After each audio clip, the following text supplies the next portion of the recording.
আর কোনো মার যেন বুক খালি না হয়, আর কোনো ভাইয়ের যেন ভাই না হারায়। আমি এইটাই চাই। আমার সন্তানের বিচার আপনারা করেন না, আমাকে কিছু দিয়েন না, শুধু সমাজটাকে একটু বদলাই দেন আল্লাহর হস্তে। সমাজ কাঠামোটাকে আল্লাহর হস্তে বদলাই দেন। সমাজের বিবেকবান মানুষদেরকে আপনারা একটু বিবেকটাকে সঠিক পথে চালাবার ক্ষমতা দেন। আমরা একটা কথা আপনার মুখ থেকে শুনতে পেরেছি, আপনি রাষ্ট্রের কাছে বিচার চাচ্ছেন না আপনার মেয়ে হত্যার। আসলে কেন আপনি একজন বাবা হয়ে বিচার চাবেন না কেন? আমার বয়স 55। আমি ওরকম ভাবে আমি দেখিনি।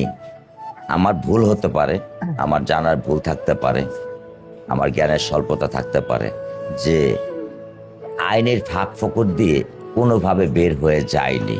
কারণ যে খুন করেছে আমি কালকে শুনতে পেরেছি সে নাকি আরও একটা কোনো অথরাইজের সাথে জড়িত ছিল এবং জামিনে বের হয়ে আসছে।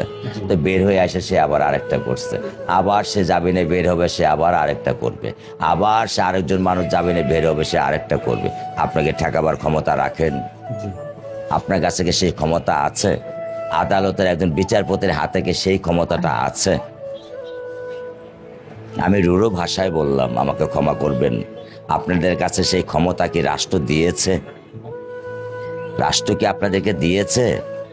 আপনি এখন অন্যায় করেন, আধা ঘন্টা পরে আপনি জামিনে বের হবেন, আপনি গলায় মালা দিয়ে ঘুরে বেড়াবেন। আপনি গতকালকে একটা কথা বলেছিলেন যে সরকারকে আমি ইসলামে লিখিত দিয়ে দিলাম যে আসলে বাংলাদেশে আমার এটা আমার আবেগের ভাষায় আমি বলেছি, যেটা আমি বাবা হিসাবে আমি আবার আবেগের ভাষায় বলেছি। কারণ আমি বাবা, আমার সন্তান যখন হারায় যাবে তখন আমি হয়তোবা দিক জ্ঞান শূন্যতা আমার থাকতে পারে, এটা স্বাভাবিক। এটা কিন্তু আমি যেটা বলেছি খুব বেশি কি অন্যায় বলেছি? না, না। কিন্তু একটা দুঃখের সাথে বলতে হয়, রাবিচা যে বিড়ালটা লালন পালন করতো সেই সে বিড়ালটা 3 দিন যাবত কিছু খাচ্ছে না। আমি সকালবেলা ওকে মাছ ভেজে দিয়ে আসছি, ও খাচ্ছে না। কারণ আমার মেয়ের পরে টেবিলের উপরে বসে থাকতো আর ওকে এইভাবে চেটে দিত। আমি বকা দিতাম, পরে সাবান দিয়ে মুখ ধোয়াই নিয়ে আসতাম, ওর বুক ছাড়া ও ঘুম আসতো না। এখন মেয়ে বিড়ালটা আমার 3 দিন যাবত কিছু খাচ্ছে না। আমি ওকে যতই ডাক দিতেছি ও আমাকে আরো খামসি দেয়, ও আমার কাছে আসতেছে না। ও আমার মুখে ঘুম আসতো, আমি ডাক দিলে আমার এখানে এসে বসে থাকতো। এখন আর 4 দিন যাবত ও আমার কাছে আসতেছে না। বাংলাদেশ সরকার প্রধানমন্ত্রীর কাছে আপনার কিছু বলার আছে কিনা তারেক রহমানের কাছে?